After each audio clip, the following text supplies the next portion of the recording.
नमस्कार, स्वागत है एक बार फिर आप सभी का स्टडी अड्डा ऑनलाइन क्लासेज में। हम डिस्कस कर रहे थे DFCCIL special online test series. यह टेस्ट सीरीज आपके लिए टेक्निकल हेल्पर, दिल्ली मेट्रो आदि सभी टेक्निकल एग्जाम्स में काफ़ी हेल्पफुल रहने वाली है। अगर आपने अभी तक इस टेस्ट सीरीज को लाइक नहीं किया तो जल्दी से लाइक कर दें और अपने दोस्तों के साथ अधिक से अधिक शेयर करें। तो चलिए शुरू करते हैं। आज का अपना जो पहला क्वेश्चन है वह इस प्रकार है। आमतौर पर लोहे के गतिशील अर्थात MI जो इंस्ट्रूमेंट हैं उनके पैमाने किस प्रकार के होते हैं, बताएं। जो MI टाइप इंस्ट्रूमेंट है उसका पैमाना किस प्रकार का होता है। ऑप्शन नंबर 1 प्रारंभ में सघन और धीरे धीरे विस्तारित होता है। ऑप्शन नंबर 2 शुरुआत में विस्तारित धीरे धीरे सघन। ऑप्शन नंबर 3 एक समान क्रमवर्धित और ऑप्शन नंबर 4 एक समान श्रेणीवर्धित होता है, बताएं। जो MI टाइप इंस्ट्रूमेंट होते हैं उसका पैमाना किस प्रकार का होता है। MI टाइप इंस्ट्रूमेंट SC और DC दोनों पर काम करते हैं और इनका पैमाना किस प्रकार का होता है, जल्दी से आंसर कमेंट करके बताएं। तो MI टाइप इंस्ट्रूमेंट का पैमाना स्टार्टिंग में क्या होता है, सघन होता है और बाद में धीरे धीरे विस्तारित होता जाता है, क्योंकि इसमें किसके इक्वल होता है, थीटा आई स्क्वायर के इक्वल होता है। तो इसका राइट आंसर क्या हो जाएगा पहले क्वेश्चन का, ऑप्शन नंबर 1। चलिए नेक्स्ट 2 नंबर क्वेश्चन।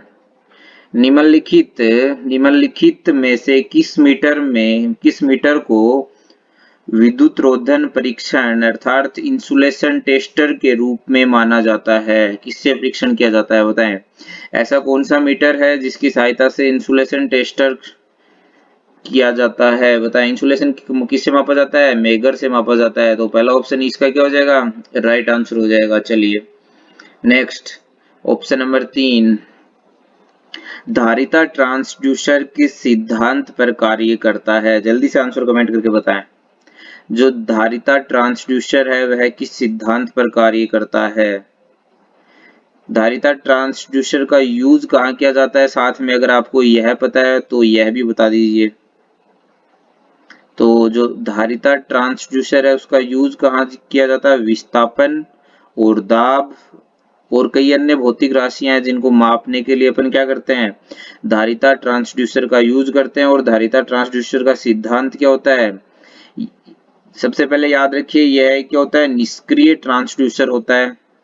और इसका कार्य सिद्धांत क्या है, दो प्लेटों के मध्य की दूरी में परिवर्तन की वजह से धारिता में भी परिवर्तन हो जाता है। ऑप्शन नंबर 1 इस क्वेश्चन का क्या हो जाएगा, राइट आंसर हो जाएगा। याद रखिए एक ये निष्क्रिय ट्रांसड्यूसर होता है, इसका उपयोग विस्थापन, दाब व अन्य फिजिकल राशियां मापने के लिए किया जाता है। और सिद्धांत आप 1 नंबर ऑप्शन इसका राइट हो गया। चलिए इससे जुड़े अपन सभी क्वेश्चन डिस्कस कर लिए। Next 4 number question. धारा ट्रांसफॉर्मर किसके लिए नियोजित होता है, बताएं। जो धारा ट्रांसफॉर्मर होता है वह किसके लिए नियोजित होता है। ऑप्शन नंबर 1 वितरण लाइन में धारा बदलना। ऑप्शन नंबर 2 उच्च प्रत्यावर्ती धारा के मापन के लिए। ऑप्शन नंबर 3 उच्च शक्ति के अनुप्रयोग के लिए धारा को बढ़ाने के लिए। ऑप्शन नंबर 4 इनमें से कोई भी, बताएं।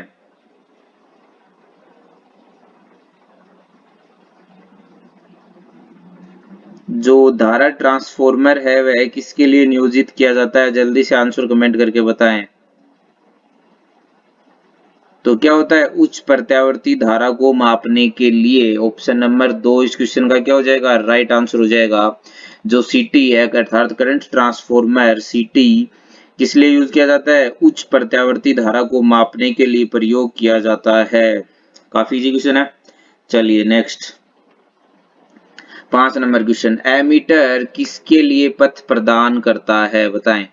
ऑप्शन नंबर 1 अधिकतम वोल्टेज। ऑप्शन नंबर 2 न्यूनतम वोल्टेज। ऑप्शन नंबर 3 न्यूनतम धारा। ऑप्शन 4 अधिकतम धारा। जल्दी से 5 नंबर क्वेश्चन का राइट आंसर कमेंट करके बताएं। और अगर आपने अभी तक स्टडी अड्डा ऑनलाइन क्लासेज के यूट्यूब चैनल को सब्सक्राइब नहीं किया तो जल्दी से सब्सक्राइब कर लें, साथ में बेल आइकन जरूर दबाएं जिससे आने वाली टेस्ट सीरीज का नोटिफिकेशन आपको सबसे पहले मिल सके। तो बताएं एमीटर किसके लिए पथ प्रदान करता है, तो किसके, अधिकतम धारा के लिए। ऑप्शन नंबर 4 इस क्वेश्चन का क्या हो जाएगा, राइट आंसर हो जाएगा। चलिए साथ में कुछ एमीटर से जुड़े क्वेश्चन और देख लेते हैं अपन। जैसे कई बार पूछता है कि एक आदर्श एमीटर है, उसका आंतरिक प्रतिरोध कितना होता है, तो बताएं। तो आदर्श एमीटर का प्रतिरोध कितना होता है, शून्य होता है आंतरिक प्रतिरोध। याद रखिए आदर्श एमीटर का आंतरिक प्रतिरोध शून्य होता है। और एमीटर को सदैव सीरीज में जोड़ा जाता है, तो सबको पता है। और एमीटर की रेंज बढ़ाने के लिए अपन क्या लगाते हैं, उसके सेंट में मल्टीप्लायर लगाते हैं। चलिए नेक्स्ट 6 नंबर क्वेश्चन। विद्युत गतिकी उपकरण से जुड़ा दोष यह है कि बताएं। ऑप्शन नंबर 1, यह अधिक विद्युत शक्ति का उपभोग करता है। ऑप्शन नंबर 2, इसमें बल आघूर्ण और वजन का अनुपात कम होता है। ऑप्शन नंबर 3, इसकी आवर्ती सीमा कम होती है। ऑप्शन नंबर 4, इनमें से सभी। तो बताएं विद्युत गतिकी उपकरण से जुड़ा दोष यह है कि इनमें से कौन सा दोष है। तो ये जो सभी हैं यह क्या है, विद्युत गतिकी उपकरण से जुड़े हुए दोष हैं। ऑप्शन नंबर 4 इस क्वेश्चन का क्या हो जाएगा, राइट आंसर हो जाएगा। चलिए next 7 number question. 7 number question, 600 volt के अधिकतम वोल्टेज पर संचालित होने वाले उपकरण के लिए आवश्यक विद्युतरोधन प्रतिरोध परीक्षण वोल्टेज कितना होता है, बताएं। Option number 1 option number 1 300 volt, option number 2 1000 volt, option number 3 500 volt, option number 4 100 volt. तो बताएं।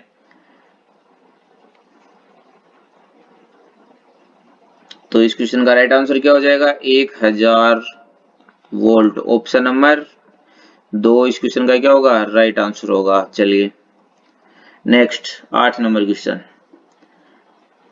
यदि एक परिपथ में प्रयोग किए गए एक एमआई उपकरण का संयोजन एक दूसरे से बदल दिया जाता है तो क्या होता है, बताएं। एक परिपथ में उपयोग किए गए एमआई इंस्ट्रूमेंट उपकरण का संयोजन एक दूसरे से आपस में बदल दिया जाता है तो क्या होता है, बताएं। यानी कि एक एमआई मीटर है, इसमें ये दो कनेक्शन है। पहले ये तार यहाँ जुड़ा हुआ था और ये यहाँ जुड़ा हुआ था, तो अपन ने क्या किया, इसको यहाँ जोड़ दिया और इसको यहाँ जोड़ दिया। तो उस कंडीशन में क्या होगा, बताएं। ऑप्शन नंबर 1, यह पठन नहीं देगा। ऑप्शन नंबर 2, इसका पठन नहीं बदलेगा। ऑप्शन नंबर 3, यह विपरीत दिशा में एक विक्षेप देगा। ऑप्शन नंबर 4, यह जल जाएगा, बताएं। तो इस कंडीशन में क्या होगा, उल्टे सीधे टर्मिनल कर देंगे तो एमआई टाइप इंस्ट्रूमेंट में कोई प्रभाव नहीं पड़ेगा। तो इस क्वेश्चन का क्या हो जाएगा, right answer option number 2, MI type instrument में कोई प्रभाव नहीं पड़ेगा। अगर यही पीएमएमसी होता तो क्या होता, कमेंट करके जरूर बताएं। चलिए अगला क्वेश्चन 9 नंबर। एसडब्ल्यूजी का प्रयोग किसके माप के लिए किया जाता है। तो सबसे पहले एसडब्ल्यूजी की फुल फॉर्म बता दीजिए। एसडब्ल्यूजी की फुल फॉर्म क्या होती है, जल्दी से कमेंट करके बताएं। Standard wire gauge. Option number 1 में क्या दिया है, तार का व्यास। ऑप्शन नंबर 2 तार की लंबाई। ऑप्शन नंबर 3 तार का रोधन अर्थात इंसुलेशन। ऑप्शन नंबर 4 तार का अनुप्रस्थ काट क्षेत्रफल, बताएं। एसडब्ल्यूजी का उपयोग किसके माप के लिए किया जाता है, जल्दी से आंसर कमेंट करके बताएं। तो जो तार का डायामीटर होता है उसको मापने के लिए अपन स्टैंडर्ड वायर गेज का यूज करते हैं।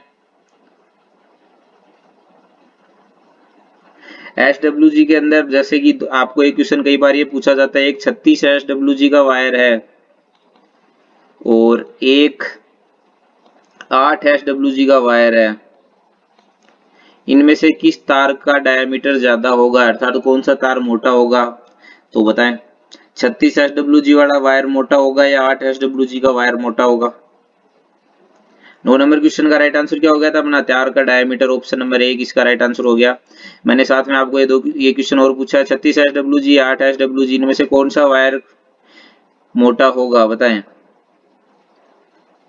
तो कौन सा होगा, मोटा कौन सा होगा इसमें, 8 एसडब्ल्यूजी वाला वायर क्या होगा, मोटा होगा। ध्यान रखिए 36 SWG का वायर क्या होता है, पतला होता है, और 8 SWG का 36 की तुलना में क्या होगा, मोटा होगा। चलिए, कई बार इस प्रकार का क्वेश्चन भी पूछ लिया जाता है। चलिए नेक्स्ट 10 नंबर क्वेश्चन, विभव ट्रांसफॉर्मर अर्थात पीटी खालिस्तान का उपयोग करता है, बताएं।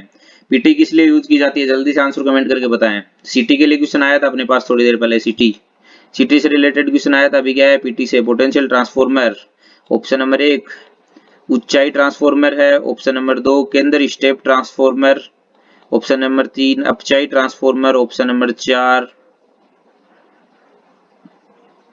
Toroidal transformer. बताएं, वो ट्रांसफॉर्मर का उपयोग करते हैं, बताएं किस लिए, पीटी का यूज किस लिए किया जाता है, स्टेप डाउन ट्रांसफॉर्मर के रूप में। ऑप्शन नंबर 3 इसका क्या हो जाएगा, राइट आंसर हो जाएगा। चलिए,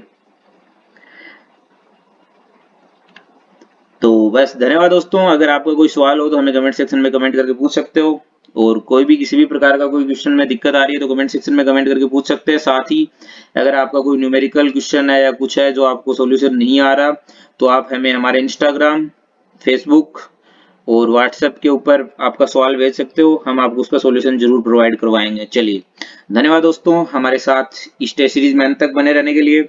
जाते जाते कमेंट करके जरूर बताएं कि यह टेस्ट सीरीज आपको कैसी लगी, क्वेश्चंस का लेवल कैसा लगा, और आपको किसी स्पेशल टॉपिक के ऊपर अगर टेस्ट सीरीज चाहिए तो उस टॉपिक का नाम कमेंट सेक्शन में कमेंट करें। मिलते हैं दोबारा कल कुछ नए क्वेश्चंस के साथ एक नई टेस्ट सीरीज में, तब तक धन्यवाद। जय हिंद, जय भारत।